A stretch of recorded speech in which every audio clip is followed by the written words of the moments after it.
Hello नमस्कार दोस्तों, स्वागत है आप सभी का हमारे YouTube चैनल सत्येंद्र गुरुजी पे। दोस्तों इस वीडियो में आपको बताऊंगा रीजनिंग के टॉप 15 प्रश्न के बारे में। दोस्तों आप कोई सा भी एग्जाम देंगे तो आपके पेपर में ऐसा प्रश्न हमेशा देखने को मिलेंगे, क्योंकि रीजनिंग में कुछ सेट पैटर्न के प्रश्न होते हैं जो हमेशा पूछे जाते हैं। उन प्रश्नों को दोस्तों इस वीडियो में शामिल किया हूँ और इन सभी प्रश्नों को सॉल्व करने के लिए इस वीडियो में आपको बहुत ही आसान ट्रिक बताऊंगा, जिसकी सहायता से दोस्तों आप इन सभी प्रश्नों को बिना पेन उठाए सॉल्व करेंगे मात्र कुछ ही सेकंड में। और इस वीडियो में आपको किस तरीके के प्रश्न के बारे में बताएंगे दोस्तों, जैसे कि प्रश्न हम लोग के सामने दिया है। प्रश्न है 5 के विपरीत संख्या ज्ञात करें। हमारे पास एक ही डाइस की दो अलग अलग स्थिति दी गई है, इसमें 5 के विपरीत बताना है कौन सा ऑप्शन सही होगा। ठीक है। और भी प्रश्न है यहाँ पर देख रहे 21 का जो रिलेशन 445 के साथ है वही रिलेशन 24 के क्वेश्चन मार्क के साथ है, और क्वेश्चन मार्क की जगह इन चारों ऑप्शन में से कौन सा ऑप्शन सही होगा। ठीक है। और ये पार्ट नंबर हम लोगों का 33 है दोस्तों। ये पार्ट नंबर हम लोगों का 33 है दोस्तों। जिसने पार्ट नंबर 32 तक नहीं देखे हैं तो इस चैनल के वीडियो सेक्शन में जाकर जरूर देख लीजिए, क्योंकि सारे पार्ट मोस्ट इम्पोर्टेंट प्रश्न का है। तो आइए दोस्तों देखते हैं पहले नंबर प्रश्न से कि क्या कह रहा है और कैसे करेंगे इस तरीके के प्रश्न को। चलिए पहला प्रश्न आप लोग के सामने आ चुका है। पहला प्रश्न यानी क्या कहता है, ध्यान देंगे।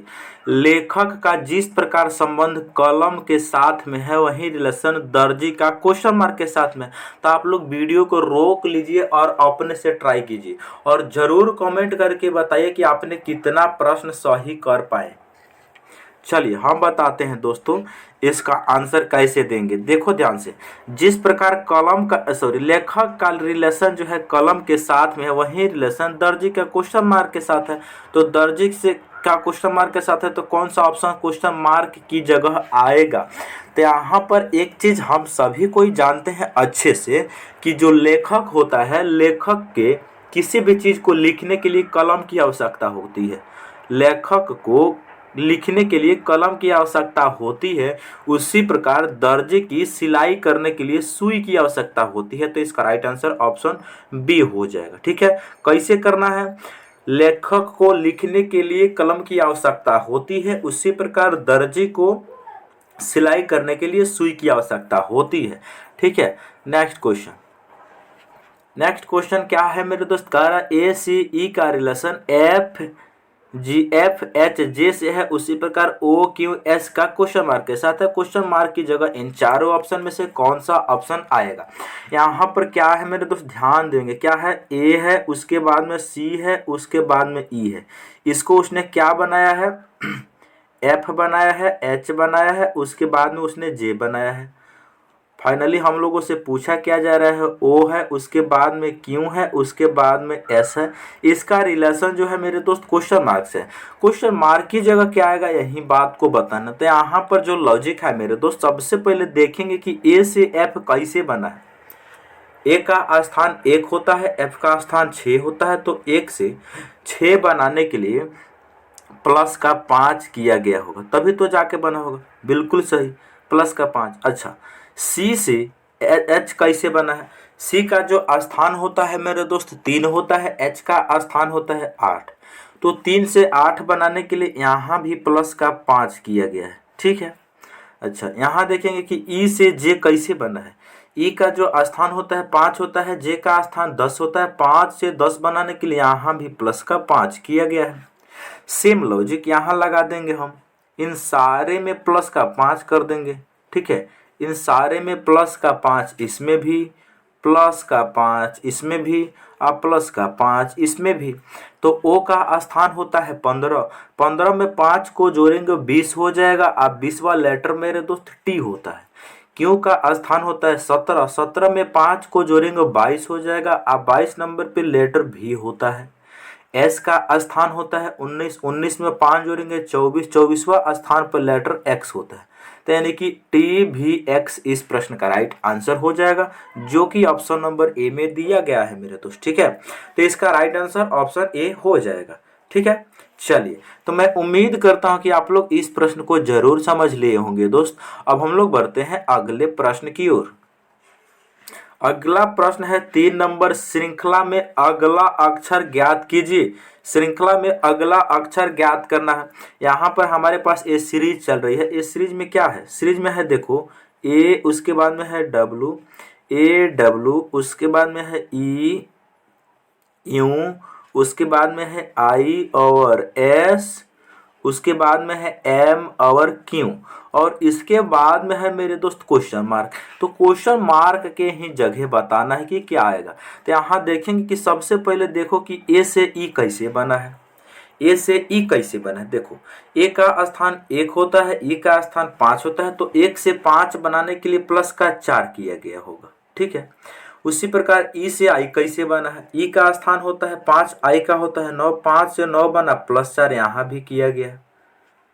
उसके बाद देखो आई से एम कैसे बना? आई का स्थान 9, एम का स्थान 13, 9 से 13 बना, यहाँ भी प्लस का 4। सेम लॉजिक यहाँ भी मेरे दोस्त प्लस का 4 कर देंगे, तो एम का स्थान 13 होता है, 13 में 4 जोड़ेंगे तो हो जाएगा कितना? 17। 17वां लेटर मेरे दोस्त क्यों होता है। ठीक है। चलो अब देखते हैं सेकेंड लेटर।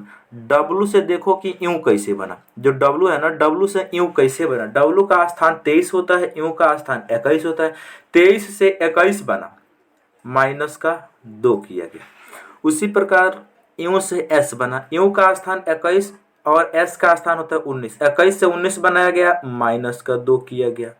किया गया बिल्कुल। अच्छा, एस से क्यू कैसे बना? एस का स्थान होता है 19, क्यू का होता है 17, यहाँ भी माइनस का 2। सेम लॉजिक, क्यू से -2 कर देंगे, हम लोगों का आंसर आ जाएगा। क्यू का स्थान होता है मेरे दोस्त 17, 17 में से 2 जाएगा 15, 15वां लेटर ओ होता है। तो इसका जो राइट आंसर होगा ना मेरे दोस्त, वो जानते हैं क्या होगा? क्यू और ओ। क्यू और ओ इस प्रश्न का राइट आंसर हो जाएगा। क्यू और ओ, option number C is the right answer. ठीक है। तो कितना आसान प्रश्न है मेरे दोस्त श्रृंखला का। हाल ही में ऐसा प्रश्न काफी पूछा गया है मेरे दोस्त, तो इसका राइट आंसर ऑप्शन सी हो जाएगा। ठीक है। चलिए नेक्स्ट प्रश्न की ओर अब हम लोग चलते हैं। नेक्स्ट प्रश्न है 4 नंबर प्रश्न कह रहा है, वह शब्द चुनिए जो दिए गए शब्द के अक्षरों का प्रयोग करके बनाया जा सकता है। मेरे दोस्त इसमें 2 प्रकार की प्रश्न पूछी जाती है। एक होता है नहीं बनाया जा सकता और एक होता है बनाया जा सकता। ठीक है। एक होता है नहीं बनाया जा सकता, एक होता है बनाया जा सकता। तो यहाँ क्या दिया है? बनाया जा सकता है, लेकिन हम लोगों से कभी कभी पूछा जा सकता है कि नहीं बनाया जा सकता। तो यहाँ पर कौन सा वर्ड है जो बनाया जा सकता है? ये मूल शब्द का प्रयोग करके चारों ऑप्शन में से कौन सा ऑप्शन है जिस वर्ड को हम लोग बना सकते हैं? इसको कैसे करेंगे? देखो ये मूल शब्द में जितना भी लेटर है ना, इसी लेटर का यूज करके जो ऑप्शन हूबहू बन जाएगा वो हमारा बनाया जा सकता है। तो चेक करेंगे, ऊपर में देखेंगे ऑप्शन 1 को चेक करेंगे, NAM। ऊपर में N है बिल्कुल है, A है बिल्कुल है, M है बिल्कुल है। उसके बाद मेरे दोस्त ऊपर में कहीं भी ई लेटर का यूज नहीं हुआ है। ऊपर मूल शब्द में कहीं भी ई लेटर का यूज नहीं हुआ है।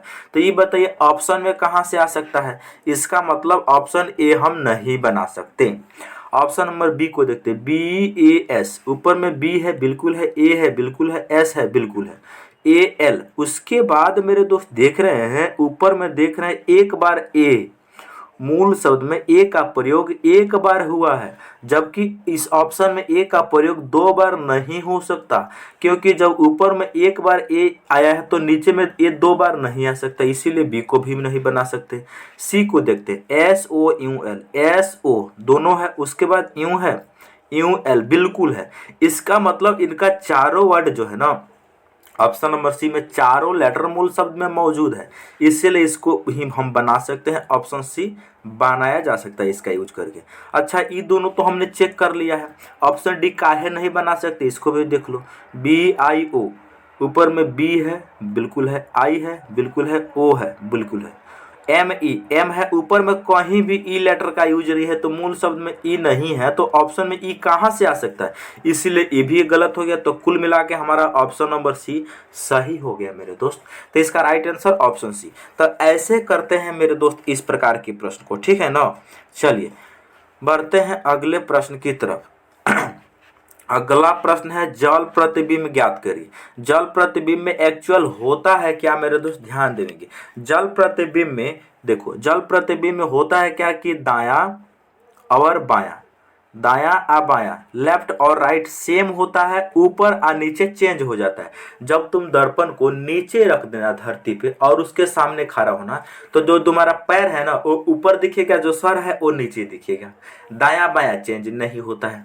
ठीक है। और एक कंसेप्ट तो हमने आपको लिखा रखा है कि दर्पण से जो चीज जितना नजदीक होती है उसका प्रतिबिंब उतना ही नजदीक बनता है, और जो चीज दर्पण से जितना दूर होती है उसका प्रतिबिंब दर्पण से उतना ही दूर बनता है। एग्जाम्पल के तौर पर जैसे ये हमारे पास दर्पण है, ये दर्पण से नजदीक में है सर्कल, दर्पण से दूर में है त्रिभुज, तो इसका प्रतिबिंब पहले बनेगा सर्किल और बाद में बनेगा त्रिभुज। क्यों? क्योंकि दर्पण से पहले है त्रिभुज, सॉरी दर्पण से नजदीक में है सर्किल तो इसका प्रतिबिंब सर्किल बनेगा, दर्पण से दूर में है त्रिभुज तो इसका प्रतिबिंब त्रिभुज बनेगा। ठीक है। तो ऐसे करते हैं मेरे दोस्त इस प्रकार के प्रश्न को।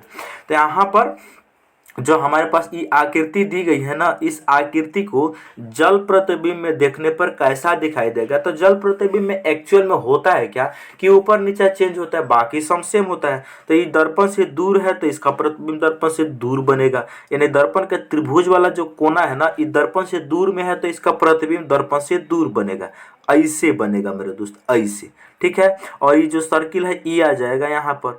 अच्छा मेरे दोस्त, यहाँ पर हम लोग देख रहे हैं ये सर्किल जो है ना दाहिने बगल है, तो ये भी बनेगा दाहिने बगल, यहाँ पर बन जाएगा। तो देखो ऐसा कौन सा ऑप्शन में दे रखा है, यहाँ पर तीनों कोण, यहाँ पर नहीं आ सकता सर्कल, इसीलिए ऑप्शन सी गलत। ये बीच में सर्कल नहीं आ सकता, इसीलिए ऑप्शन बी गलत। यहाँ पर ही सर्कल नहीं आ सकता, इसीलिए ऑप्शन ए गलत। हमारे पास बचा क्या, ऑप्शन डी, यही आंसर। और ऑप्शन डी में देख रहे हैं आप लोग को हूबहू ऐसा ही बनाया हुआ है, बनाया है ना। ऑप्शन नंबर डी में ऐसा जैसा ये आ रहा है ना, ऐसा ही हूबहू ऑप्शन डी में बना रखा है। चलिए नेक्स्ट प्रश्न, नेक्स्ट प्रश्न है 6 नंबर प्रश्न है कथन। सभी कविताएं कहानियां हैं और सभी लेख कविताएं हैं। ओहो, सभी लेख कविताएं हैं और सभी कविताएं कहानियां हैं। तो इसका वेन डायग्राम हम लोग बनाएंगे कैसे, देखो सभी लेख क्या है, कविताएं हैं। सभी लेख, लेख को हमने एल, लेख हो गया हमारा लेख, लेख से इसको शॉर्ट में लिख दे रहे हैं। ये जितना भी लेख है ना, ये सभी लेख क्या है, सभी का सभी लेख क्या है मेरे दोस्त, तो सभी लेख क्या है, कविताएं हैं। तो कविताएं को हम क से डिनोट कर दे रहे हैं, कविताएं को क से। ठीक है। अच्छा, ऊपर है सभी कविताएं कहानियां, ये कविता जो है ना, ये सभी का सभी कविताएं क्या है, कहानी के भीतर आ जाएंगे। तो कहानी के भीतर इसको हमने लिख लिया, कहानी हो गया। अच्छी बात है। अब हमसे क्या पूछा जा रहा है, इस पर ध्यान देंगे। पूछा जा रहा है सभी लेख कहानियां है। यहाँ देखो सभी लेख, लेख वाला भाग इतना है ना, ये सारे का सारे लेख जो है, कहानी वाला ई वाला सर्किल है बाहर वाला। तो ये बताइए सभी लेख कहानी के भीतर में आ रहा है, बिल्कुल बात सही है, ये बात तो बिल्कुल सही कह रहा है। दूसरा कह रहा है कोई कहानी लेख नहीं है। ये बताइए यहाँ कहानी वाला ई सर्किल पूरा है, ठीक है, और लेख जो है इसका इतना भाग घिरा हुआ है। तो ये बताइए कुछ तो लेख, कुछ कहानी का भाग तो लेख है, तो यहाँ पर कोई कहानी लेख कैसे नहीं हो सकता। एक तौर पे और इसको कह सकते हैं कि पॉजिटिव स्टेटमेंट से हम नेगेटिव कंक्लूजन नहीं बना सकते, इस तरीका से भी गलत हो जाएगा। या फिर ऐसे भी इसको बोल सकते हैं कि कोई जब कुछ कहानी लेख है, तो यहाँ पर कैसे बोल सकते हैं कोई कहानी लेख नहीं है, इसीलिए ये बात बिल्कुल गलत है। तो हमारा आंसर क्या हो जाएगा, केवल निष्कर्ष एक पालन करता है, ऑप्शन नंबर सी। केवल निष्कर्ष फर्स्ट पालन करता है, ऑप्शन सी इसका राइट आंसर हो जाएगा मेरे दोस्त। ठीक है, चलिए नेक्स्ट क्वेश्चन। नेक्स्ट क्वेश्चन है 7 नंबर प्रश्न है मेरे दोस्त। 7 नंबर प्रश्न ब्लड रिलेशन में है और रेलवे में पूछा हुआ प्रश्न है मेरे दोस्त। ठीक है, और ब्लड रिलेशन को हम लोग कैसे बताते हैं, हम आपको ब्लड रिलेशन में एक वीडियो बना रखे हैं, इसी चैनल पर डाले हुए हैं, आप लोग जाकर उसको जरूर देख लेना। ब्लड रिलेशन चैप्टर में एक्चुअल में हम करते क्या है कि जहाँ भी पुरुष जेंडर होता है उसको हम बंद करते हैं त्रिभुज में, और जहाँ भी महिला जेंडर होता है उसको हम बंद करते हैं सर्किल में। अगर शादीशुदा होंगे तो उन दोनों के बीच में प्लस का सिंबल यूज करें, तो ये पुरुष हो जाएंगे, ये महिला हो जाएगी, और दोनों शादी संबंध होंगे तो उनके बीच में एक प्लस सिंबल का यूज हम लोग कर देते हैं। कुल मिला के ऐसे समझिए, पुरुष जेंडर के लिए हम लोग त्रिभुज में बंद कर देंगे, महिला जेंडर के लिए हम सर्किल में बंद कर देंगे। आज शादीशुदा होंगे पति पत्नी तो उनके बीच में एक छोटा सा प्लस सिंबल का यूज कर देंगे। इसका ध्यान हम इस क्वेश्चन में करके दिखाते हैं।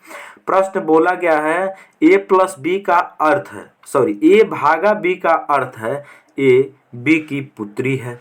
ए गुना बी का अर्थ है ए बी का पति है। ए माइनस बी का अर्थ है ए बी की माँ है।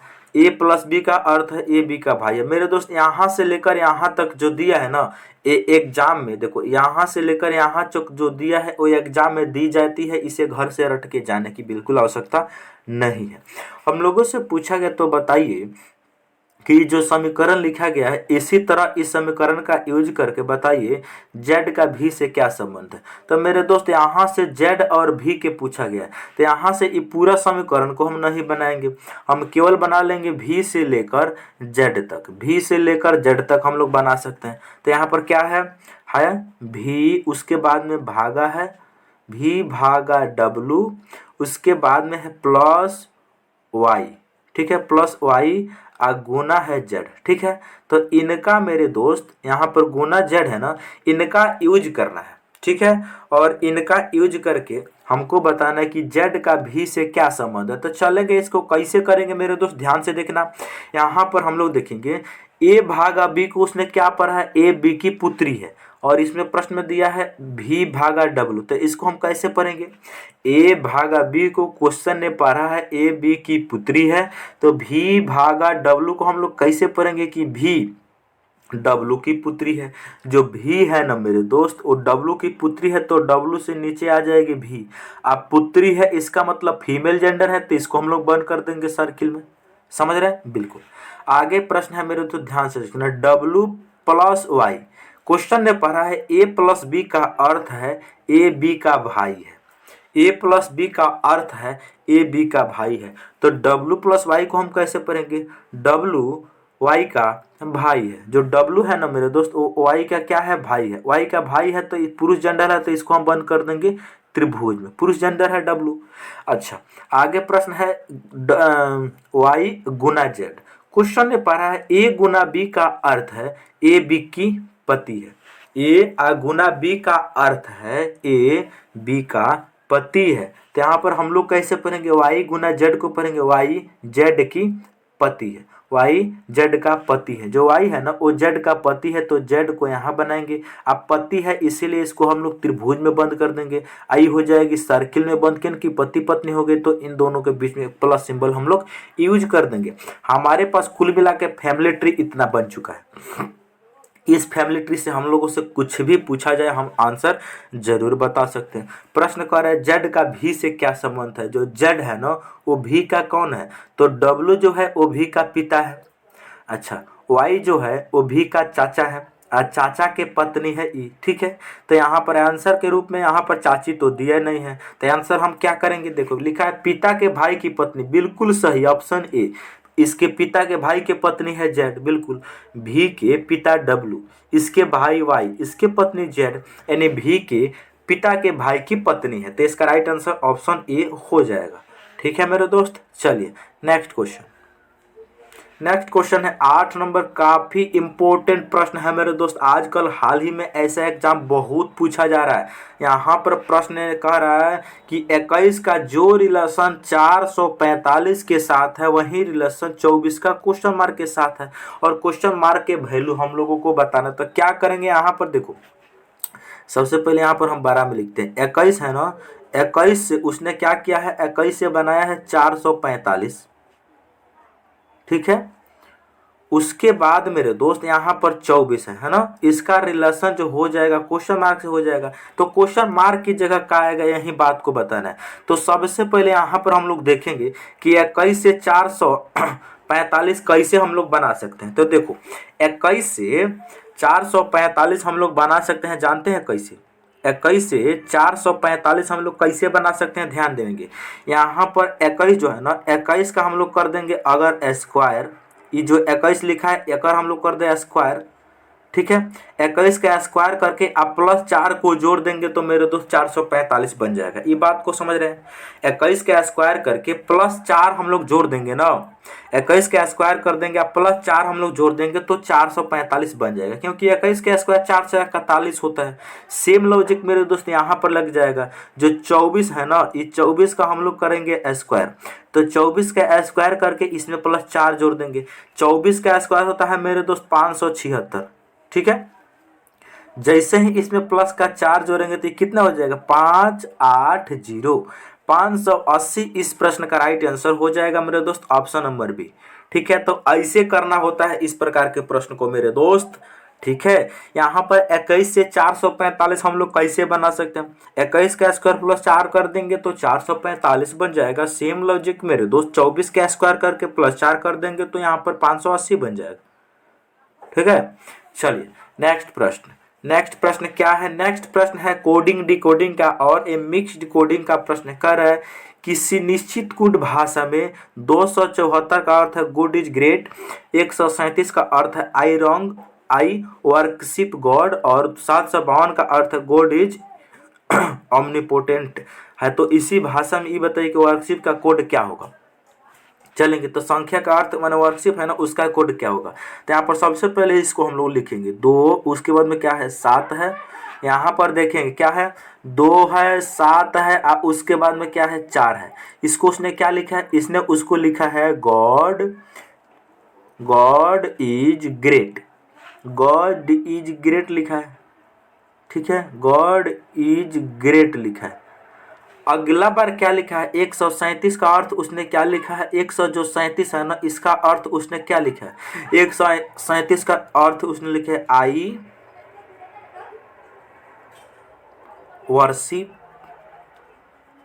Worship God.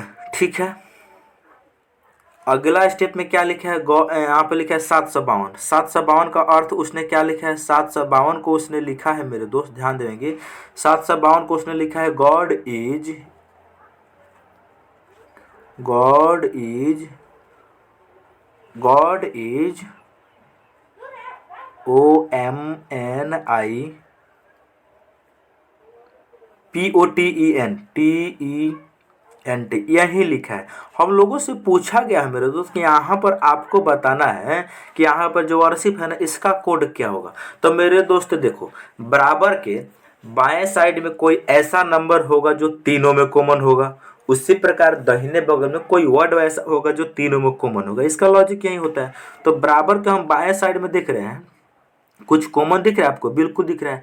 यहाँ भी 7 है, यहाँ भी 7 है, यहाँ भी 7 है, यानी बराबर के बाएं साइड में तीनों जगह पे 7 है। तो दाहिने बगल में भी एक ऐसा चीज होगा जो तीनों जगह कॉमन होगा। देखो यहाँ भी गुड है, यहाँ भी गुड है, और यहाँ भी गुड है। इसका मतलब हो गया कि मेरे दोस्त 7 का जो कोड है ना वो क्या है, गुड है। कन्फर्म हम लोगों को मालूम चल चुका है कि 7 का कोड क्या है, 7 का कोड गुड है, 7 का कोड गॉड है। अब हम ये बताइए, हम लोग को वर्शिप का कोड पूछा, तो वर्शिप का कोड हम कन्फर्म नहीं बता सकते हैं, 1 और 3 में से कुछ भी हो सकता है। वर्शिप है ना, वर्शिप यहाँ पर आई और वर्शिप है, इन दोनों में से दोनों में से कुछ भी हो सकता है। तो वर्शिप का जो एक्चुअल में कोड होगा 1 या 3 में से, इन दोनों में से कोई एक होगा। लेकिन अच्छी बात यह है कि ऑप्शन में एक दे नहीं रखा है, तो इसका राइट आंसर टिक करेंगे ऑप्शन नंबर डी, क्योंकि इसका कंफर्म आंसर हम नहीं निकाल सकते। 1 और 3 में से कोई हो सकता है, लेकिन इस प्रश्न में एक ऑप्शन में नहीं दिया है, तो इसीलिए हमें मजबूरी है कि 3 को टिक करना। ठीक है मेरे दोस्त, चलिए नेक्स्ट क्वेश्चन। तो मैं उम्मीद करता हूं कि आप लोग इस प्रश्न को जरूर समझ लिए होंगे दोस्त। अब हम लोग बढ़ते हैं अगले प्रश्न की तरफ। अगला प्रश्न है, ध्यान से देखेंगे, 10 नंबर प्रश्न है हमारा, ए डायरेक्शन का प्रश्न है। कह रहा एक व्यक्ति पश्चिम की ओर चलना शुरू किया। ठीक है, अच्छा एक बात को हम बताते हैं, यहाँ पर देखेंगे सबसे पहले हम डायरेक्शन बनाते हैं। डायरेक्शन जब भी हम लोग पेपर पे बनाते हैं मेरे दोस्त, तो आप लोग अच्छे से भली बात ही जानते होंगे कि ऊपर में हमेशा उत्तर होता है, नीचे में हमेशा दक्षिण होता है, और दाहिने बगल में हमेशा पूर्व होता है, और बाएं बगल में हमेशा पश्चिम होता है। ये बात जानते हैं। तो इसी प्रकार मेरे दोस्त यहाँ पर इस क्वेश्चन को तुम सॉल्व करना। यहाँ पर क्या है, एक व्यक्ति पश्चिम की ओर चलना शुरू किया और 15 मीटर की दूरी तय की। एक व्यक्ति जो है पश्चिम दिशा में चलना शुरू किया, आप 15 मीटर दूरी तय की। एक व्यक्ति जो है पश्चिम दिशा में चलना शुरू किया, आप 15 मीटर की दूरी उसने तय किया। ठीक है, हो गया। फिर वह दाएं मुड़कर 10 मीटर चला। इसके बाद वो दाहिने तरफ मुड़ेगा तो दायां जाएगा ऊपर, दाहिने तरफ मुड़ता है कितना जाता है, 10 मीटर जाता है। अच्छी बात है। उसके बाद दाएं मुड़ता है, आप 5 मीटर चलता है। फिर से दाएं मुड़ता है, आप 5 मीटर चलते हैं। तो फिर से दाएं मुड़ेगा, आप 5 मीटर चलेगा। ठीक है। अंत में वह अपने बाएं मुड़ता है, आप 15 मीटर चलता है। अंत में बाएं मुड़ता है तो बायां इसका ऊपर हो जाएगा, बाएं और मुड़ता है, कितना चलता है, तो 15 मीटर चलता है। ठीक है, 15 मीटर। तो ये बताइए, हम लोग उससे प्रश्न पूछा जाए, अब उस व्यक्ति का मुख किस दिशा में है। अब व्यक्ति का मुख किस दिशा में, तो व्यक्ति का मुख जो है उत्तर दिशा में है मेरे दोस्त, ऊपर की तरफ है। तो ऊपर में कौन सी दिशा होती है, उत्तर होती है। इसका राइट आंसर ऑप्शन ए हो जाएगा। ठीक है मेरे दोस्त, चलिए नेक्स्ट प्रश्न क्या है, 11 नंबर प्रश्न है, ध्यान से देखेंगे। प्रश्न कह रहा है, दिए गए समीकरण को संतुलित करने के लिए किन दो संख्या को आपस में बदलना होगा। यहाँ पर ऑप्शन ए है 69 और 46 को बदल दो। ऑप्शन बी है 52 और 69 को बदल दो।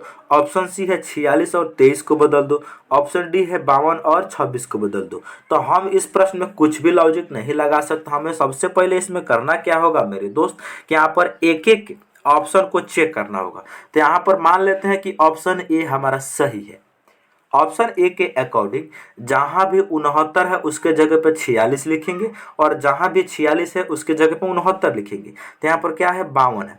52 के बाद में क्या है, प्लस के बाद में 69 है। तो 69 के जगह पे हम लोग क्या लिखेंगे, 46 लिखेंगे। माइनस के बाद 46 है, तो इस 46 के जगह पे हम लोग 69 लिखेंगे। ठीक है, बीच में भागा हो गया 23, गुना हो गया मेरे दोस्त 26, आप बराबर के इस साइड में हो गया 20। अब हम इसको सॉल्व करेंगे मेरे दोस्त। तो सबसे पहले इसको हम लोग बोडमास के तरीका से सॉल्व करते हैं। इसको हम जब सॉल्व करते हैं तो बोडमास से सॉल्व करते हैं। और बोडमास क्या कहता है मेरे दोस्त, बोडमास कहता है बी फॉर ब्रैकेट जो इस प्रश्न में नहीं दिया, ओ से अप जो इस प्रश्न में नहीं दिया, डी मतलब डिवाइड, एम मतलब मल्टीप्लाई, ए मतलब एडिशन, एस मतलब सब्ट्रैक्शन। सबसे पहले भाग का काम होगा, उसके बाद गुना का, उसके बाद प्लस का, उसके बाद माइनस का। ठीक है ना। तो हम इनका यूज करके इसको सॉल्व करा रहे हैं मेरे दोस्त। ध्यान से देखिए, सबसे पहले भाग का काम होगा, तो 52 ऐसे ही ठीक है, बीच में प्लस 46 ऐसे ही ठीक है, माइनस यहाँ देखेंगे 69 और 23 के साथ में भाग है ना। तो 69 को जब हम लोग 23 से भागा करेंगे तो 3 हो जाएगा मेरे दोस्त। ठीक है, गुना कितना है मेरे दोस्त, 26 है। बराबर के इस साइड में कितना है, 20 है ना। बराबर के इस साइड में 20 है। अब यहाँ पर कलर को चेंज करते हैं, यहाँ देखेंगे। अब हम गुना का काम करेंगे तो यहाँ हो जाएगा 52 प्लस 46, 52 प्लस 46 ऐसे ही ठीक है, माइनस यहाँ देखेंगे 46 गुना 3 26 गुना 3 करेंगे तो कितना हो जाएगा, 6 3 78 हो जाएगा। 26 गुना 3 78 हो जाएगा। 6 3 18 का हासिल 3 6 61 78। अब बराबर का इस साइड में 20 आना चाहिए। अब देखो मेरे दोस्त, यहाँ पर क्या होगा, एक्चुअल में प्लस वाले को एक साथ जोड़ो, अब माइनस वाले को एक साथ रखो। तब 52 में 46 को हम लोग जोड़ देंगे। 52 में 46 को जोड़ेंगे तो कितना हो जाएगा, 6 2 8 हो जाएगा। ऊपर लिख रहे हैं, ध्यान से देखिएगा। 6 2 कितना हो जाएगा, 8। अब 5 4 कितना हो जाएगा, 9, 98 हो जाएगा। अब माइनस का 78 है। अब बराबर के इस साइड में कितना है, 20 है। अच्छा ये बताइए मेरे दोस्त, 98 में से 78 घटेगा तो बराबर के इस साइड भी 20 बचेगा, अब बराबर के इस साइड में भी 20 बचा। इसका मतलब है कि ऑप्शन ए हमारा बिल्कुल सही बात है। 69 और 46 को हम जब चेंज कर देंगे हम लोगों का आंसर आ जाएगा। तो इसका राइट आंसर ऑप्शन ए सही हो गया। ठीक है, क्योंकि बराबर के इस साइड भी 20 आ गया, अब बराबर के उस साइड भी 20 आ गया। ठीक है, चलिए, तो मैं उम्मीद करता हूं कि आप लोग इस प्रश्न को समझ चुके होंगे। अब हम लोग बढ़ते हैं अगले प्रश्न की तरफ। अगला प्रश्न है हमारा 12 नंबर। क्या कह रहा है, ध्यान से देखिए। कह रहा है श्रृंखला को पूरा करें। हमारे पास एक सीरीज दी गई है, इस श्रृंखला में क्वेश्चन मार्क की जगह क्या आएगा, यही बात को बताना। तो सबसे पहले देखो, यहाँ पर जो एरो है ना, जो नोकीला भाग है, इसका नोकीला जो भाग है वो इस दिशा में है ना। अगली बार ये घूम गया इस दिशा में, अगली बार मतलब इस दिशा में है, अगली बार इस दिशा में घूम गया, फिर अगली बार इस दिशा में घूम गया, फिर अगली बार इस दिशा में घूम गया। कहने का मतलब मेरे दोस्त जो सुई है ना, ये 45 degree anti clock wise direction में घूम रही। एंटी क्लॉक वाइज डायरेक्शन का मतलब जानते हैं? क्लॉक वाइज डायरेक्शन का मतलब घड़ी के उल्टे दिशा में, घड़ी के चलने के उल्टे दिशा में एरो घूम रहा है। देखो पहले इस डायरेक्शन में था, वह अब इस डायरेक्शन में आ गया, वह अब इस डायरेक्शन में आ गया, तो वह इस डायरेक्शन में आ गया, तो अगली बार ये डायरेक्शन इस डायरेक्शन में हो जाएगी। ठीक है, तो इसका जो राइट आंसर होगा मेरे दोस्त वो इस प्रकार कौन सा ऑप्शन में दिया है? ऐसा। यहाँ पर देखो ऐसा किस ऑप्शन में दिया था? ऐसा ऑप्शन नंबर डी में दिया है। इसका राइट आंसर ऑप्शन डी हो जाएगा। ठीक है मेरे दोस्त, क्या किया गया है? कुछ नहीं, रोटेशन मेथड से श्रृंखला को सॉल्व किया जाता है। 45 degree clock anti clock by direction में घुमा देना, घड़ी के चलने के उल्टे दिशा में मूव करा देना है, बस बात खत्म। चलिए नेक्स्ट प्रश्न। नेक्स्ट प्रश्न क्या है? 13 नंबर प्रश्न काफी इंपॉर्टेंट है मेरे दोस्त, इस प्रश्न को बिल्कुल ना भूलिएगा। कैसे करना है इस प्रश्न को हम आपको तरीका बता रहे हैं। देखो ध्यान से देखो, 5 के विपरीत संख्या बताना है ना, या कहीं डाइस के दो अलग अलग आकृति दी गई है, इसमें 5 के अपोजिट बताना है मेरे दोस्त। तो सबसे पहले देखेंगे जब डाइस के दो फिगर दी जाती है तो वहां पर हम लोग ढूंढते हैं 1 कॉमन ट्रिक ढूंढते हैं, उसके बाद हम लोग 2 कॉमन ट्रिक ढूंढते हैं। अगर ये भी नहीं लगता है तो हम वहाँ पर नो कॉमन ट्रिक देखते हैं। ठीक है, तो यहाँ पर ट्रिक लग जाएगा मेरे दोस्त 1 कॉमन ट्रिक। कैसे? यहाँ देख 1 कॉमन ट्रिक इसलिए लगेगा, यहाँ भी 2 कॉमन है, यहाँ भी 2 कॉमन है, दोनों जगह क्या कॉमन है? यहाँ भी 2 कॉमन है, यहाँ भी 2 कॉमन है। ठीक है, उसके बाद जो 1 कॉमन ट्रिक कहता है जो भी कॉमन है उसको तुम लिख लो ऊपर और नीचे। ठीक है, लिखने के बाद किसी भी आकृति में पहले तुम चल सकते हो। मान लेते हैं हम पहली आकृति में चल रहे हैं, तो एक जो कॉमन है उसके बाद क्लॉक वाइज डायरेक्शन में घूमते हैं, कॉमन नंबर को कान पकड़ते हैं और क्लॉक वाइज में घूमते हैं। तो 2 के बाद में 1 आएगा, 1 के बाद में 4 आएगा, तो ऊपर में हम लिख लेते हैं 2 के बाद में 1 आएगा और 1 के बाद में 4 आएगा पहले आकृति में क्लॉक वाइज घूमने के बाद। दूसरी आकृति में 2 के बाद हम लोग क्लॉक वाइज डायरेक्शन में घूमेंगे, बिल्कुल। तो 2 के बाद में क्या आ जाएगा मेरे दोस्त? 5 आ जाएगा। अब 5 के बाद में क्या आ जाएगा मेरे दोस्त? 6 आ जाएगा। ऐसा करने से एक्चुअल में होता है क्या जानते हैं? जो एक दूसरे का ऊपर नीचे आता है ना, यही एक दूसरे का अपोजिट नंबर हो जाता है। 4 का अपोजिट 6, 6 का अपोजिट 4, 5 का अपोजिट 1, 1 का अपोजिट 5 और 2 का अपोजिट क्या होगा? जो नंबर नहीं दिख रहा है, कौन नंबर नहीं दिख रहा है मेरे दोस्त? तो 3 नहीं दिख रहा है, तो 2 का अपोजिट हो जाएगा 3। ठीक है ना मेरे दोस्त? तो हम लोगों से पूछा गया था मेरे दोस्त 5 के विपरीत संख्या, तो ये बताइए 5 के विपरीत क्या हो जाएगा? ऊपर वाला क्या है? 5 का विपरीत हो गया 1। इसका राइट आंसर ऑप्शन बी हो जाएगा। ठीक है, ये हमारा मेथड नंबर 1 हो गया। मेथड नंबर 1 हम दूसरा मेथड से भी बता सकते हैं आपको। कैसे? इसको हम अब मिटाते हैं। मेथड नंबर 2 कहता है वही लॉजिक है, सेम लॉजिक, ये कॉमन है तो जो भी कॉमन है उसको हम लिख लेते हैं ऊपर नीचे। अच्छा ये बताइए मेथड नंबर 2 क्या है? ये हमारा 2 कॉमन है, तो 2 को हम ऊपर नीचे तो लिखबे करेंगे 1 कॉमन ट्रिक के अनुसार। उसके बाद हम जरूरी थोड़ी है कि क्लॉक बाई डायरेक्शन में घूमे, हम एंटी क्लॉक बाई डायरेक्शन में भी घूम सकते हैं। एंटी क्लॉक बाई डायरेक्शन में हम घूम सकते हैं। तो एंटी क्लॉक बाई डायरेक्शन घूमने का मतलब घड़ी के चलने के विपरीत दिशा। तो घड़ी चलती है बाएं से दाहिने बगल, लेकिन हम लोग दाहिने बगल घूमकर इस प्रश्न को पहला मेथड से बना चुके हैं, तो हम घड़ी के चलने के अब विपरीत दिशा में घूमेंगे। तो 2 के बाद में क्या आ जाएगा? 2 के बाद में आ जाएगा 4 और 4 के बाद में क्या आ जाएगा? 1। ठीक है, यहाँ पर भी 2 के बाद क्लॉक बाई डायरेक्शन नहीं, एंटी क्लॉक बाई में घूमना है, तो 2 के बाद आ जाएगा 6, 6 के बाद आ जाएगा 5। तो यहाँ से भी 5 का अपोजिट 1 आ गया। इसका मतलब है कि मेरे दोस्त कुछ भी कर लो आंसर सेम ही आना है। एक दूसरे का जो ऊपर नीचे आता है यही एक दूसरे का अपोजिट नंबर कहलाता है। और 2 का अपोजिट हो जाएगा 3। ठीक है, तो 5 के विपरीत हम लोगों से पूछा गया था, तो 5 का विपरीत 1 आएगा मेरे दोस्त। तो इसका राइट आंसर हो गया ऑप्शन नंबर बी। ठीक है मेरे दोस्त, चलिए नेक्स्ट प्रश्न की ओर अब हम लोग बढ़ते हैं। नेक्स्ट प्रश्न है 14 नंबर प्रश्न, काफी इंपॉर्टेंट है। ये भी एसएससी सीजीएल ने इसको 2019 में पूछ लिया था मेरे दोस्त कि दी गई आकृति में त्रिभुज की संख्या बताइए। दी गई आकृति में कितने त्रिभुज है ये बात को बताना है। तो हम आपको सबसे पहले एक ट्रिक बता रहे हैं। जैसे ये हमारा एक बॉक्स हो गया ना, इस बॉक्स में एक लाइन यहाँ से ऐसे खींच दो, यहाँ से ऐसे खींच दो, तो इसमें टोटल कितना त्रिभुज बनता है? देखो इसमें त्रिभुज हम लोग जानते हैं कैसे काउंट करते हैं मेरे दोस्त। यहाँ पर टोटल बेसिक त्रिभुज काउंट कर लो, 1 2 3 4। यहाँ पर टोटल बेसिक त्रिभुज कितना बन रहा है, 4। इस बस ये जो 4 आया है ना, बस इसका कर दो डबल।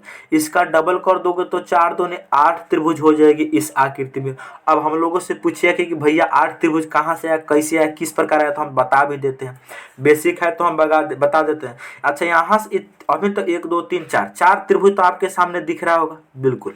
प्लस यहाँ देखो एक E12 वाला हो जाएगा, बिल्कुल एक E12 वाला हो जाएगा, एक जस्ट इसके अपोजिट E12 वाला हो जाएगा। 2 तो हो गया यहाँ से, हो गया कि नहीं, बिल्कुल। तो 2 आ गया यहाँ से। प्लस अब देखो एक E वाला त्रिभुज हो जाएगा, बिल्कुल E वाला हो जाएगा, और जस्ट इसका अपोजिट एक नीचे हो जाएगा, बिल्कुल। तो 2 आ गया यहाँ से, 2 और 2 और 2 4 और 4 कितना हो गया, 8 हो गया। इसीलिए हम लोग 4 से गुना कर देते हैं मेरे दोस्त, ठीक है।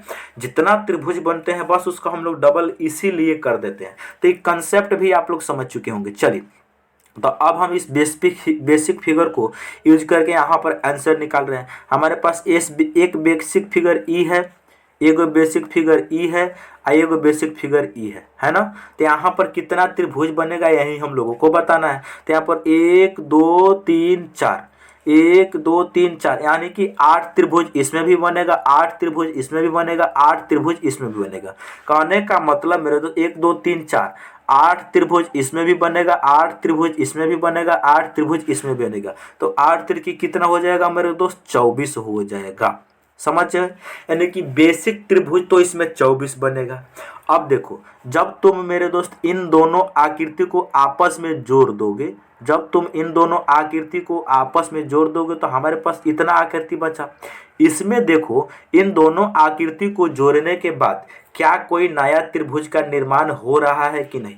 नहीं, बिल्कुल हो रहा है। देखो कौन कौन सा, एक त्रिभुज ई वाला बना है कि नहीं, एक त्रिभुज ई वाला बन रहा है, देखो ध्यान से बन रहा है। एक त्रिभुज ई वाला बन रहा है मेरे दोस्त, ध्यान से देखिए, एक्स्ट्रा त्रिभुज ई वाला, एक्स्ट्रा त्रिभुज 12 वाला बन रहा है। जस्ट इसके ऊपर एक बन रहा है, ई वाला बन रहा है कि नहीं, बिल्कुल बन रहा है। तो 2 त्रिभुज तो यहाँ से आ गया, समझ गए, 2 त्रिभुज आ गया। इन दोनों को जब हमने जोड़ा, इन दोनों को हमने जब जोड़ा तो 2 त्रिभुज यहाँ से आ गया। जब मेरे दोस्त इन दोनों आकृति को हम लोग जोड़ेंगे, इन आकृति को जोड़ेंगे तो हमारे पास यहाँ से लेकर इतना आकृति बनेगा। अब इसमें क्या कोई नया त्रिभुज बनेगा? बिल्कुल सेम ऐसा ही त्रिभुज 2 और बनेंगे। एक ई वाला बना, एक त्रिभुज ई वाला, आज जस्ट इसके ऊपर एक बना कि नहीं बना, बिल्कुल बना। तो 2 त्रिभुज यहाँ से भी आ जाएंगे, 2 त्रिभुज यहाँ से, तो 2 यहाँ से आ गया और 2 यहाँ से आ गया। अब मेरे दोस्त इन तीनों आकृति को एक साथ हम लोग जब जोड़ेंगे, क्या तीनों आकृति को एक साथ जोड़ने के बाद कोई नया त्रिभुज बनेगा? बिल्कुल नहीं बनेगा। कोई ऐसा त्रिभुज ही नहीं है जो पहला आकृति से शुरू हो और लास्ट करे, ऐसा कोई आकृति नहीं है। तो कुल मिलाकर इसका आंसर हो जाएगा 24 2 26 2 28। तो इस प्रश्न का जो राइट आंसर हो जाएगा मेरे दोस्त 28, ऑप्शन नंबर ए। और एसएससी ने पूछा हुआ प्रश्न है मेरे दोस्त, प्रीवियस ईयर का, बिल्कुल इसको आप लोग देखना ना भूलिएगा। और नहीं समझ में आएगा तो जरूर कमेंट करके हम लोगों से पूछ लीजिएगा। चलिए नेक्स्ट क्वेश्चन, नेक्स्ट क्वेश्चन है 15 नंबर, कौन सी उत्तर आकृति प्रश्न आकृति को पूरा करेगी? कौन सी उत्तर आकृति प्रश्न आकृति को पूरा करेगी? हमारे पास 4 ऑप्शन दी गई है। ये उत्तर आकृति प्रश्न आकृति में किस ऑप्शन में रखा जाए कि हमारा ऑप्शन कंप्लीट हो जाए? तो यहाँ पर देखो, फाइनली एक बॉक्स तो ऐसा बनेगा ही बनेगा। यहाँ पर एक लाइन ऐसे होगा और एक लाइन ऐसे होगा, 2 लाइन होगा गोल। यहाँ से एक यहाँ पर आएगा, यहाँ पर एक बिंदु का निर्माण करेगा, ठीक है, एक बिंदु का निर्माण करेगा, ऐसे ऐसे करेगा ना, बिल्कुल यहाँ पर ऐसा बिंदु का निर्माण करेगा। ये बताए ऐसा किस ऑप्शन में है? यहाँ पर बिंदु केवल नहीं हो सकता, इसीलिए ऑप्शन सी गलत, ठीक है। और हमारे पास देख रहे हैं मेरे दोस्त, जो यहाँ पर ए स्क्वायर की तरह दिख रहा है, कैसा बनेगा? एक बनेगा यहाँ पर और एक बनेगा यहाँ पर। तो ऑप्शन नंबर ए में कहीं भी स्क्वायर नहीं बना है किसी भी कोना पे, इसीलिए ये गलत हो गया। अच्छा, ऑप्शन नंबर मेरे दोस्त बी में देख रहे हैं, यहाँ पर स्क्वायर नहीं आ सकता, इसीलिए ऑप्शन बी भी गलत हो गया। कुल मिला के ऑप्शन डी सही हो गया, क्योंकि ऑप्शन डी हूबहू बनाया गया है। देखो स्क्वायर यहाँ भी है, यहाँ भी है, आई वाला जैसा का तैसा बना है, इसका मतलब राइट आंसर ऑप्शन डी हो जाएगा इस प्रश्न का। ठीक है, तो कैसे किए हैं इस प्रश्न को जरूर आप लोग समझ चुके होंगे मेरे दोस्त। ठीक है, चलिए, तो मैं उम्मीद करता हूं कि आप लोग सारे प्रश्न को बहुत ही अच्छे तरीका से समझ गए होंगे। यदि आप हमारे चैनल पर पहली बार आए हैं तो चैनल को जरूर सब्सक्राइब कर लीजिए और साथ ही साथ बेल आइकन को ऑन कर दीजिए, ताकि मैं जब वीडियो डालूं तो नोटिफिकेशन जो है सबसे पहले आपके पास पहुंचे। ओके दोस्तों, मिलते हैं अगले वीडियो में। जय हिंद।